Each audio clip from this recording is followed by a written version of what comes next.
Virtual summits are the most powerful online marketing tool available to grow your list, launch your platform, make more money, and create an impact in the world, even if you're just getting started. If you are ready to take your summit to the next level, then tune into the Virtual Summit Podcast with Dr. Mark T. Wade. Hi, I'm Dr. Mark T. Wade, founder of Virtual Summit Software and creator of the One Day Summit Formula. And I'm on a mission to help you, the summit host, get your summit out to the world in a powerful and impactful way. So let's get started. Hey, summit host, Dr. Mark T. Wade here, founder of Virtual Summit Software and your host on the Virtual Summit Podcast. I am excited, a little nervous, slightly intimidated about this episode that we have coming up for you today, but it's going to be worth it for each and every one of you. We're going to be looking not just at the glory of virtual summits. We're going to be looking at the other side of the coin, some hard truths with virtual summits, how they've actually changed my guest, Dr. Eric Zielinski's original business and life, and then also kind of the negative aspect of them, the things you need to know before you hit go. Dr. Z, I am super excited to have you on this episode with us. Thanks for taking the time out of your schedule. Well, thanks for being so brave to get me on and in our little pre-interview interview. I'm glad to hear me out. I really am. And I'm excited. Like this is going to be game changing for a lot of people listening who have been toying around with the idea. Should I, shouldn't I? You know, of course your software is awesome. That's a no-brainer, but it's like, is it the right time? And are you the right person? And so let's kind of flesh that out.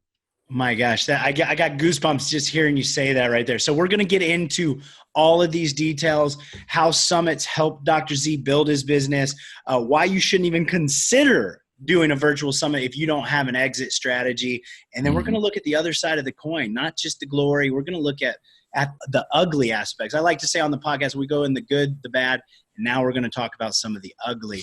But before we do that, Dr. Z, I want you to tell our audience just a little bit more about yourself. Yeah. So 29 years old, I hit a revelation that I really wasn't being true to myself.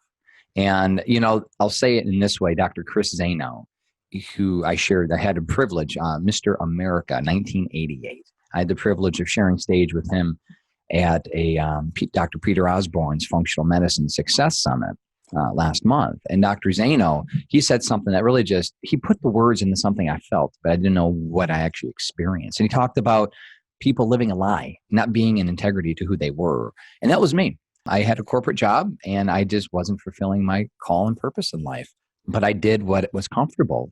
And my wife, thank God, and a good friend, Dr. David Jockers, who's another Telesummit host, encouraged me, follow your dream. And that led me to go become a chiropractor. And so when I started, I quit a good cushy job in corporate America and followed my dream with my wife and a baby girl. And we moved and we ended up investing $300,000 in our education. And then what happened was I prolonged my education because I fell in love with research. And I got on what's known as the research track. So I actually started working toward my PhD at Emory University right across from the CDC in Atlanta. So here I am as a chiropractor, a student traveling. I went to Italy. I went to San Francisco. I'm traveling all over the country, teach continuing education to chiropractors on research.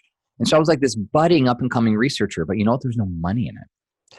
And so why am I telling you this part of the story? Because I graduated with, to be quite open and transparent, not the skill sets I needed to open a practice, but I was a really good speaker. I had my presentation down and I was a pretty darn good writer and researcher, but no funding. I could go to school for free, but how was I going to feed my now family of 5 because we had 2 kids in school? So I graduated in December 2014 and I had a little small writing business. I was blogging. I was writing medical papers, ghostwriting, and that sort of thing. And that's all I had. And so interestingly enough, I had this opportunity with a client of mine and a friend, Dr. Josh X, to co-host a telesummit. And I had the idea because I first heard of summits when I heard of Health Talks Online and the Grow Your Own Food Summit back in 2014. And I remember listening to Sayer G, who is the founder of Green Men Info. And Sayer was just talking. I don't know what it was. He mused me. It was like magic. He was talking about the medicinal dosage of eating garlic in a certain way to give you a health benefit. I'm like, who is this guy? I never heard of him. I started absorbing this information. I went to my wife, I'm like, why don't we do one of these on essential oils? It's never been done before. So I go to Josh. I'm like, Josh, what do you think about co-hosting a summit? And I didn't know, but that was the beginning of history. Virtual Summits software makes hosting a summit easier than ever. The only software in the world designed specifically for hosting a summit lets you set up a summit in a matter of hours with no tech skill or team needed. You can try out the Virtual Summits software free at virtualsummits.com. But hurry, this is a limited offer. And so fast forward, the following year, I lost one of my biggest clients as a medical writer. I had 3 maxed out credit cards. The month of my summit, couldn't pay rent. I literally couldn't pay rent. I had to borrow $2,000 from my landlord, who was a friend of mine, thankfully at the time. And I put everything into that first summit, which was called the Essential Oils Revolution, and ended up getting 165,000 people from around the globe to attend that event. We ended up generating $750,000 in revenue, and we split it because I had a couple partners. So me, Josh Axe, my good friend Joe Winger from the Prairie Homestead. And within a week, within a day, within a moment, my world changed. My debts were paid off. I actually had the opportunity to buy a new car because our car was breaking down too. And I became an instant influencer in the health space. Instant.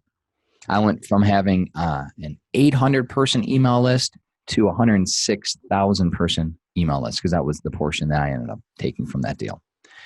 And that changed my life.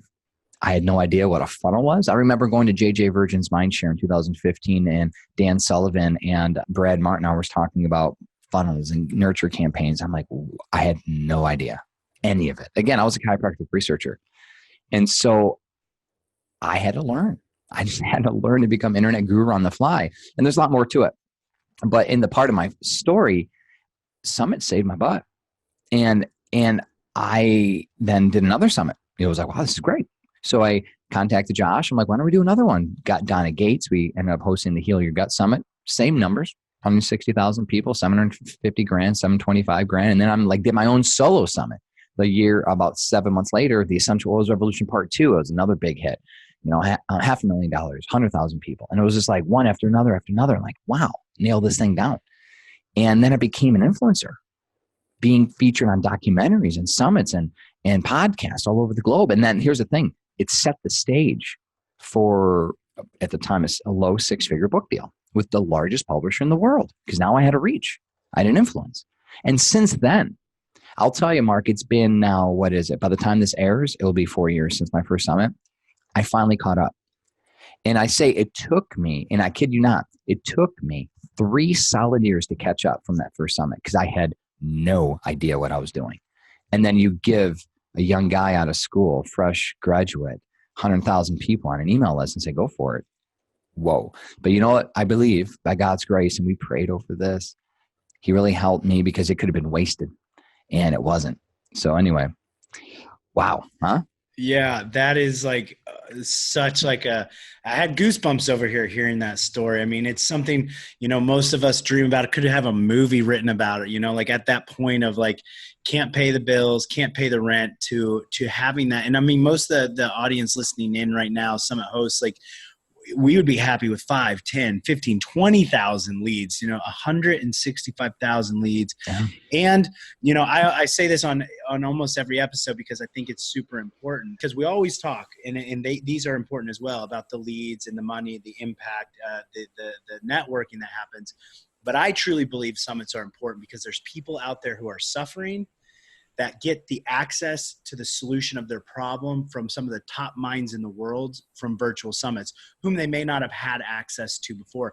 And so there's a lot of those people that their lives were changed and benefited because you've done those summits. So this was the beautiful aspect. I love this. I love this story of how it's helped you and how it's changed your business and where you're at now. Now you've had a few years in the game, obviously. You've experienced some stuff, and we're gonna we're gonna move past the beautiful aspects of summits, and we're gonna get into some of the harder areas. But before we get into those, why don't we talk about some fundamentals right now? So we got a lot of new summit hosts that are listening in. You've got a lot of great experience with summits. What about giving one or two kind of specific strategies or pieces of information that they should know or think about before they start moving forward with their summit? You know, if it weren't, and this is to be true, if it weren't for Josh Axe and Joe Winger, I wouldn't be here. And everyone knows Josh Axe now, draxe.com, right? His company was valued at $300 million, Ancient Nutrition. And, you know, when I was working with Josh, it was before that. It was, 5 years ago. I mean, not many people knew about Josh, but he had his own company. I think he had a 200,000 person list at the time. And he had a nice network. He was part of our little health group. Same thing with Jill Winger. You go to the Prairie Homestead, best-selling author. I call her the $1 million blogger. Like, she's been blogging forever. She's got it nailed down, but they had contacts. They knew people. I didn't, but I knew them.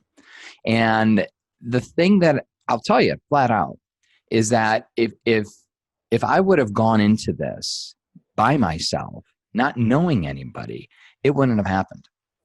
It just wouldn't have happened at the scale that it did. That's the recommendation I would give to someone.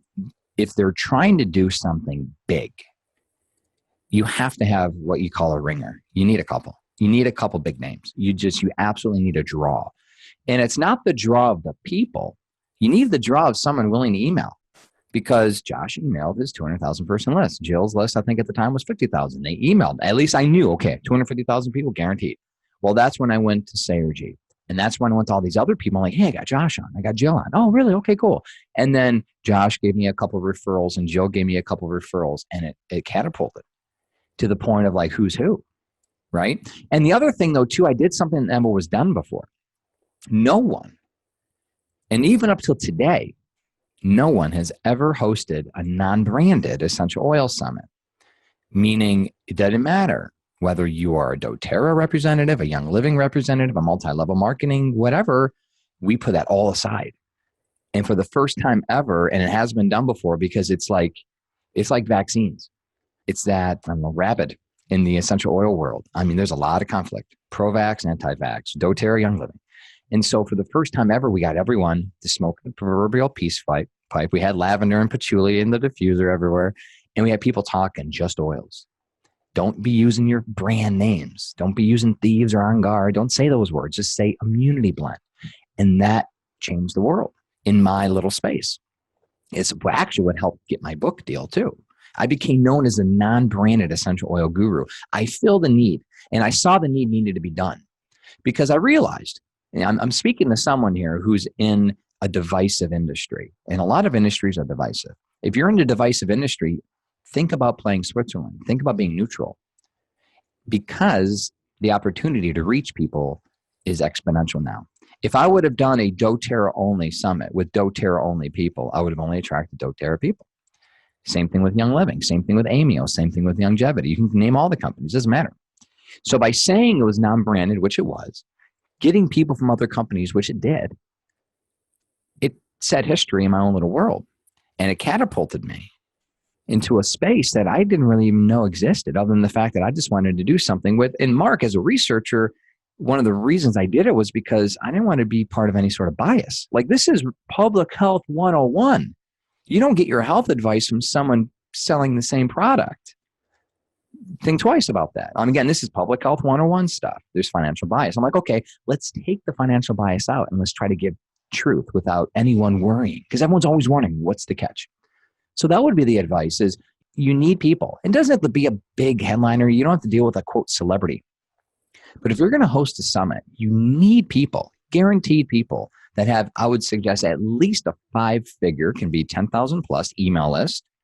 At least have a couple of them. If not, I think you're going to be disappointed. I really do, because unlike Kevin Costner in The Field of Dreams, if you build it, they won't come. They have to be introduced.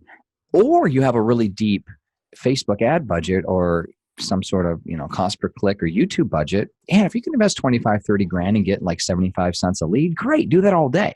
But if you're going to rely on your affiliates, the other thing was all of our speakers promoted, everyone. And that was really cool. That's getting hard nowadays. A lot of people don't want to play the game. So only choose speakers if you're starting out that will promote. There's a balance though. There's a balance of people that are true. Well, I'll take that back. Dr. So-and-so, he had no email list. He was like a legit expert. Like he was the dude in the lab doing this all day long. He had no reach. Beside a couple of him, everyone had influence, everyone promoted. So I've coached a lot of people in the summit world because they say, how have you done what you've done? So one thing, a rule of thumb, I give people the 75-25 rule. 75% of your speakers need to have a list and have influence. 25 can be, quote, legitimate experts that you don't care because you just want good content. And that's the other thing. You want to have good content that's actionable. That's the other thing we did. This wasn't just theoretical. Whether you're doing a finance summit, a health summit like I specialize in, or whether you're doing like a real estate summit, give people actionable tips. Forget the theory. Forget the 20-minute intros about people's lives. I learned that in my first summit, Mark. People like, get to the point. I don't care about these people. Like people are like, tell us what to do. In the health world, people are looking for solutions, like you mentioned earlier. So I've learned over the course of 3 summits and all the dozens of interviews I did to really get good at like, okay, making sure they're actionable items and also give people a reason to want to buy too. I mean, why are they going to want to buy just someone talking like this? Would someone want to buy this podcast? Well, I'm going to do my job to give people really good advice. So they're going to want to buy this podcast episode because they're going to hear it 15 times. That's how you should look at each individual summit interview. That's such great information right there. And those are definitely 2 areas that I see regularly people missing the boat on, especially if they haven't clarified their objective. Like, what are your goals? Like if your goal is a 5,000 person summit, no problem. You can do that relatively easy, but you're not going to get 165,000 plus or 100,000 plus or whatever without your speakers promoting. I agree with you 1,000%. And it's getting harder and harder for them to promote. So now let's move into a little bit deeper into this area. We're talking about the summit hosts and things that they should know to kind of avoid failures. What's something that they need to know before they build out their summit? Potentially like an exit strategy or something like that. Well, first, it's a ton of work. A ton. I can't tell you 100-hour weeks back to back to back. I hustled it. I made it work. This is not a quick, let me interview 15, 20 people and let's just push the button. That's just the beginning. It's nurturing, it's networking, it's follow-up, it's babysitting. And unless you have the ability to hire an affiliate manager, which in our space, you know how much they cost? Affiliate managers are charging $10,000 a month on a retainer plus 10, 15% profit share. That's for an affiliate manager that does their job. I did that job because I didn't have that cash. So unless you're in the position of hiring a legit affiliate manager, you're going to have to do that. So just know that going into it, this is not the time to be doing 5 different projects. Don't be building your signature e-course on top as your upsell for your summit while you're doing this. I've seen everything. It's like, I just like, boom, no. This is time. And I also suggest give yourself time. Whenever someone wanted to work with me, I said I wouldn't work with anyone unless you gave yourself at least 9 months. Like from the time that you decided to sign the papers till the time that your summit signed or you would launch, you need 9 months. Give yourself 9 months to prep, plan, interview, tweak, get your nice little bonus package, your marketing, hustle it, affiliate. And for me, I would even suggest a year for people that really want to do this well. So when it comes to the email list, I think, I've got to call out the elephant in the room here when it comes to the email list, because what do you really want? And I'll tell you one thing, and I know we've heard it in every different aspect of life: quantity over quality or quality over quantity. I would much rather have 10,000 buyers and 10,000 people that are devoted to me than 100,000 just tire kickers. So what you get, and this is the truth, from any free opt-in, whether it's a book, a docuseries, a summit, or whatever web class, you get a lot of tire kickers. You get a lot of people just interested. And I'll tell you, and you've been around for a while, Mark, people know the game. They know these free viewings. They know the replay weekends. I see the comments. People are like, oh, I missed it. And someone else like, oh, don't worry. They'll just do a replay like everyone else does. There are professional summit buyers. A friend of mine, Bobby Cardwell from Health Talks Online, they know. They have like a list of people that buy summits and return them within the refund time, and then they just rip everything off and download it. And like, what do you do to that? You like ban these people, or you let them steal? I mean, that happens. Just so you have professional summit manipulators. So I would encourage you to think about this email list as not the end all first, because your job is to distill down that list to the people that really want you. So part of the exit strategy is your nurture campaign.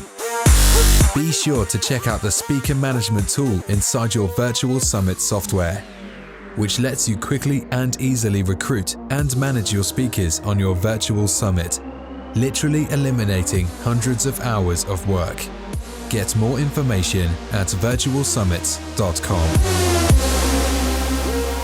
And so what I have found, and this is my casual observation from the people I've worked with in my own summits, is you will keep about 50% of that list. So if you have a 15,000 person summit, just know after opt-outs, bounces, after spam complaints, after people go through the summit, give yourself 2-3 months, you should have about 7,000, 8,000 of those people that want to be part of it. And your job is to kick out the people that don't want to be part of your world, because believe it or not, they will weigh you down. You don't want them. You want to give them every opportunity to get out. You really do. Because what that will do, that will hurt your email sender reputation, which will affect deliverability, which could put you in a bad situation with your CRM if you get a lot of spam complaints. So my thought, not knowing this, and there's a reason why actually, because this is a whole nother story. Not knowing what I was doing, I got this list, right? And the other thought is, who are you in this summit to them? How do you represent yourself? That's key, because I hosted this summit and I ended up doing like 25 interviews. Josh Axe did a couple, Jill did a couple, because they were like, quote, pseudo co-host kind of thing. But the lion's share was on me. And I can't tell you how many thousands of people had no idea who I was after that summit. It's kind of shocking. They listened to me ask questions, but they were more featured on the experts because I wasn't featured as the expert. Make sure, A, you are interviewed for your own summit. You need to be an expert. So have a friend, a colleague, it could be your wife, your husband, I don't care. Or you could lecture. Why not? If you are trying to have an influence, if you're trying to have a following, you should be able to speak for 15, 20, 30 minutes. Give a lecture, do your own interview. You need to be featured first. They need to see you as the expert. Otherwise, they're not going to value you. What's the difference between you and a reporter? Asking good questions. So in the summit, I learned I had to be featured as the expert. I had to take time to give expert advice in the middle of the interview to add, maybe correct. Like, well, really, I never thought of it that way. Or, hey, here's my opinion. It's different. You could disagree with your panelist. What's wrong with that? Give a little perspective. And also realize you have to curate this information. Because the danger to what you said, Mark, was yes, people theoretically will benefit from the information. What happens when, in my opinion, happens virtually all the time in these summits, there's conflicting information. And someone as stark as saying gluten-free or die, and other people say, well, gluten's okay. What do you do to that? So as a host, feel free. You can delete comments. And feel free, and you should be curating the information to give people a really good, consistent message. Otherwise, the danger of these summits and docuseries are the people leave confused. Whether it's, again, stock market, leadership, whether it's prayer, meditation, or health, I don't care. They will get such conflicting information. If you don't do a good job curating that, they will just be like, what just happened? That's where a nice bonus package, ebooks, workbooks, like, why not have a follow-along workbook that goes time code? Like, yeah, spend a couple hours, put it together, get a virtual assistant to help you. Hey, listen to this interview, and then at 5 minutes, fill in the blank. Like, imagine like a fill-in-the-blank workbook that now makes people want to watch and listen and follow along. You own the experience. Just a lot of just tips that I've learned along the way to engage people. This is incredible information you're providing with this. And I want to make sure that we can get into some more of these areas with the remaining time we have left as well. So we've talked about how, the summits have tremendously benefited your business, how you've gotten to where you're at with the help of those summits. We've gone through essentially some of the aspects or most common mistakes we're seeing summit hosts do.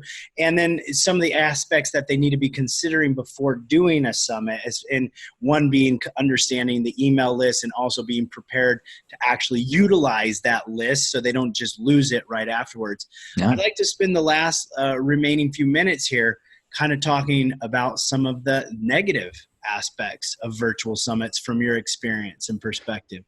Yeah, the only negative, and there's primarily just a couple. One is you leaving the experience, like I alluded to, not being the expert. And you're basically building other people's brands. That is, unless you really are cautious and unless you interject your expert opinion throughout each and every individual interview, which, by the way, I've been interviewed by some of the best radio, TV, summit hosts, and they all do it because they are the expert. And so feel empowered to give your opinion. That is the drawback. People, like happened to me, they get an email from you and they're like, who's this guy? I don't know who he is. I don't care what he has to say. And then they click the unsubscribe button or they click the spam button. That's the danger. The other danger is not having list hygiene. And me not knowing anything about a nurture campaign, got this 100,000 person email list. And I was using, and still am, Infusionsoft that has a very, very low threshold for spam complaints, 0.1%. And I was a brand new account. And we had 2% spam complaints on my first email that I sent out to that list, for my first couple. They shut down my account, froze it. Like 106,000 people, frozen, gone, 100%. And if it weren't for a friend, Jonathan Landsman, who's another telesummit host, he's like, well, why don't you put that, well, here's a tip for you. If any of that ever happens, he says, why don't you put that list in like Aweber and then try to reengage them? So that's what I did. And thankfully, Aweber allowed that. I put that 106,000 people in Aweber. I sent, now knowing better, I did my research. I talked to people. I started sending out a better drip campaign. And I'm like, hey, we invited them back. I was able to salvage 45,000. So out of my 165,000 people, I ended up save 45,000. With that 45, I was able to make a 7-figure business over the course of 2 years. So not knowing what to do with the email list can be detrimental. And I know many people just like throwing it away, like myself. So not coming out of it as a host, and the danger, again, like I alluded to, not curating the content so that the public, your attendees, are actually not served. And confusion won't serve them. Offering different opinions can be empowering to a certain extent. But when you have pro-vax, anti-vax, when you have, whether this market share, that market share, this strategy, that strategy, when you have conflicting information, I would caution against that too much because it really will cause confusion. And people will be like, well, what do I do? Yeah, that's so, and that's obviously not the aspect we want to do with our summits. We want to bring them out motivated, empowered, interested in taking that next action, not feeling even more discouraged. That's such a great point. And I do believe, and I always, on all of my summits, I do try and offer at least one conflicting or other side of the coin opinion, because I do think it's important for people to have both sides of the information. But you're right, you should always vet that person and make sure it's not going to cause too much confusion in the process as well. So, this has been some incredible information, Dr. Z, and we got a few minutes left here. So I want to kind of dig even a little bit deeper into the email aspect of this, because this is an area we haven't touched on yet in this podcast, and something that's obviously of extreme value. So how would you recommend, like if you could give like one or two strategies more in a step-by-step format, as far as from the time you do the summit, how would you set it up for your nurture campaign, and then the email or the list hygiene you were talking about to ensure optimal success? Yeah. And one other thing too, not just your CRM, but you need to prepare the powers that be to know what's going on. Like, and the one thing I didn't mention is PayPal froze all my money because they were concerned about anti-money laundering stuff. right? Like when someone goes from zero to $500,000 in a week, they're like, what is up? So before you do a summit, just think scale. You need to have the faith. If not, don't even do it. Like, even if, just think big. You have to, have the faith in yourself and be prepared. Call PayPal.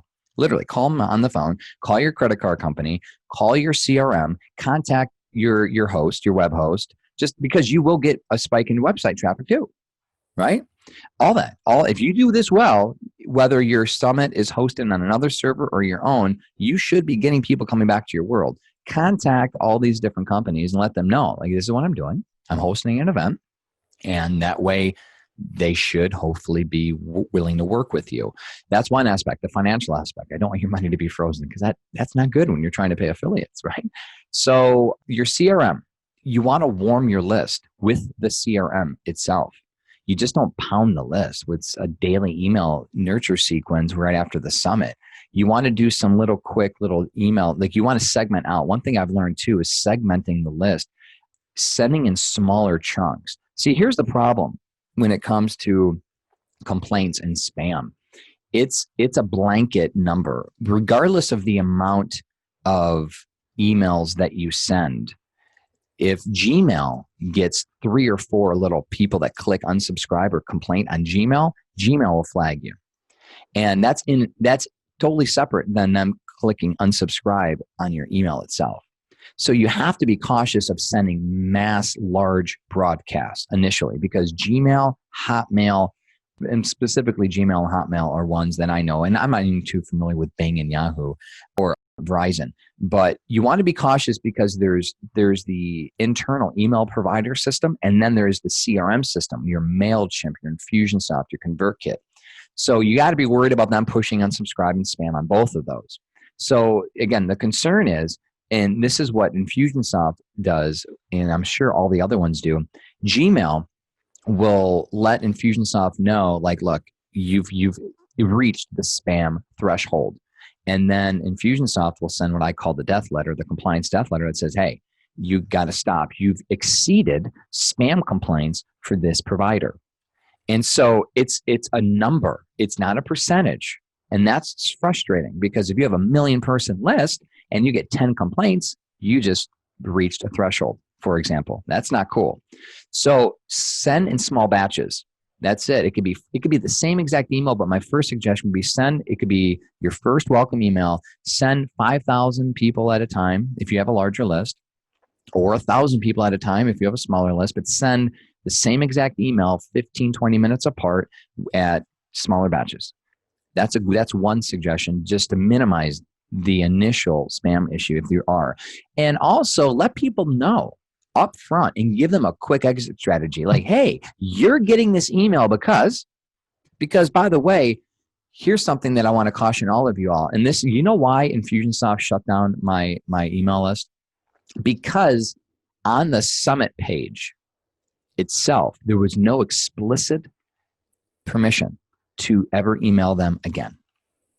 So when they signed up for the summit, it said, sign up for this free summit, name and email. That was it. Now there has to be a little checkbox that says, I also want to get promotions and offers and other things weekly, or whatever it is. For Infusionsoft, they require that. And that is the only CYA that you have if you have spam complaints. So here's the bottom line. Don't spam people. If they are signing up for your summit, only theoretically, you should never email them again. If you do, that's called spam. That's straight up. And the problem is GDPR and Canada. That's illegal. So when GDPR came out last year, that's when all these people, like myself included, started adding checkbox to everything, because like, oh yeah, we need to get explicit permission to ever email them again. And some providers require the duration, weekly, monthly, daily, whatever.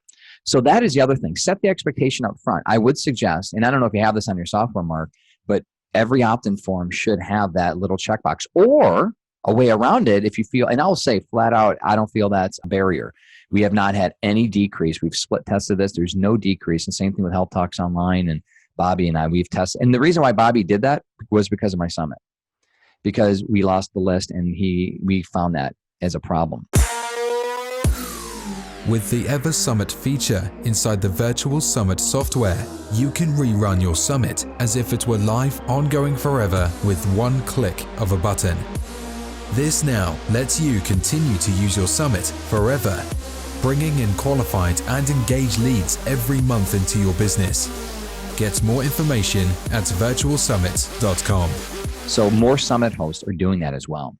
So if you don't want to do the checkbox on the initial opt-in form, you better have multiple invitations to join your email list after the summit ends throughout the summit, right? Hey, don't forget, stay in touch. Don't forget, stay in touch. Send the summit list multiple solo emails to remind them. And if you have people in the summit that don't opt in your list, done. Delete them. I mean, that's it. And theoretically, you have to, especially if you're European, if you're in the GDPR, if you're in Canada. In America, we have a little more loose.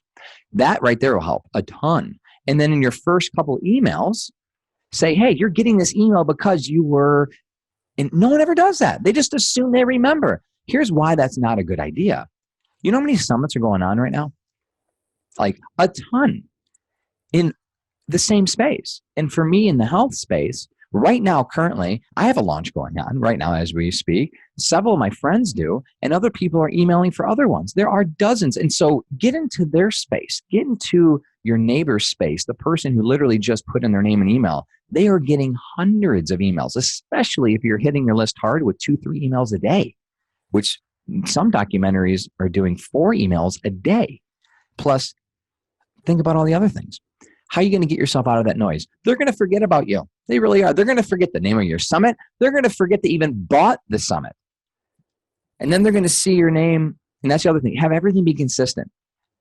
You don't want any chargebacks. That's a whole nother topic too, right? You don't want any chargebacks on your credit card. Make sure the name, your business name, your website, the name of your summit, have it all be consistent from time they see it to the time they look at their credit card. Your statement, okay? Little things I learned because I got into a lot of trouble. Didn't know about any of this stuff. So anyway, make sure the first few emails say, hey, just remind you, you're getting this email because you signed up and you let me know you wanted to stay in touch. If you don't want to stay in touch, no big deal. Unsubscribe here. Give them an opportunity to unsubscribe, what we call above the fold. I also like to say, hey, you can also update your news preference, your email preferences. Click here. Me, I have multiple newsletters. Yeah, whatever your strategy is, but let them know first. And also give them a gift.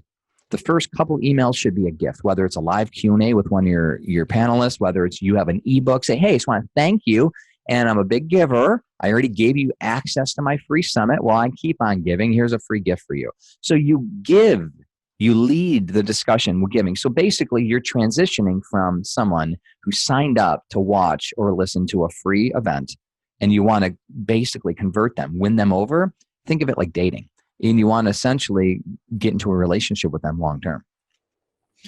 I cannot believe the amount of information you've just dropped there. It was like you were channeling all of this amazing information right to us. Like, I know this episode's a little bit longer than normal, but there was no way I was about to cut this off as you're I mean, thousands of dollars worth of tens of thousands, millions. That I've learned, I've lost. And I have a big summit coming up here in a few months as well. And a couple of these email aspects, like I know for sure we hadn't actually addressed or talked about. Yeah. So this is extremely valuable for me. Summit hosts out there listening to this, take notes, go back. I'm not going to charge you for this episode as Dr. suggested. You should go back and re-listen to this information and make sure you have this set up because I can also completely validate and agree with Dr. Z about the information of not letting your CMRs know. I had the same thing on a launch I did. My money got locked up in my merchant account. Like, all of these things are extremely important. And if this is the first time you've heard of this, like this kind of information, you need more information on that, or you want to go deeper, I highly, highly suggest you reach out to Dr. Z here. He's open to take information, questions. If he can help you with your summit and beyond, I highly suggest you follow up with him, and you can get the information on how to contact him, all of that over at the show notes, podcast.virtualsummits.com. And Dr. Z, in this last minute we have, I'm going to let you kind of give any parting pieces of wisdom or information you want to leave with the summit hosts. Oh, I love it. Thank you, Mark, for this. This has been a pleasure. It's niche. This is the niche market. I haven't been able to share this with a lot of people in this stage like this. So thank you. Folks, this could be a game changer. In my opinion, there's nothing like a summit that could put you on the map. There is no other avenue that you could reach the scale and the amount of people that you could reach in such a condensed amount of time. And you don't need to be on TV or major media to do it. It's immediate, and take advantage of it. Don't squander the opportunity. Take it seriously. Hustle hard and have faith. Extend that faith that you could move mountains, and a summit can help. It really can be your breakthrough. Excellent. Thank you so much, Dr. Z. And thank you to the summit hosts listening in. And we will see you on the next episode. Thanks for listening. Now don't forget to subscribe and leave a 5-star review on the Virtual Summit podcast. Head over to the show notes to check out all the links and resources from this episode, and be sure to grab your free trial of the Virtual Summit software. Now, I want to end this episode by saying to all the summit hosts listening right now, I believe in you, and you can do this. Summits are by far one of the most powerful ways to quickly grow your list, launch your platform, make more money, and most importantly, make an impact in the world, even if you're just getting started. So don't get caught up in analysis paralysis, because the world needs to hear your message, and there are people who are waiting for you to help them. So just get started, because imperfect action is always better than no action. Thank you, and see you on the next episode.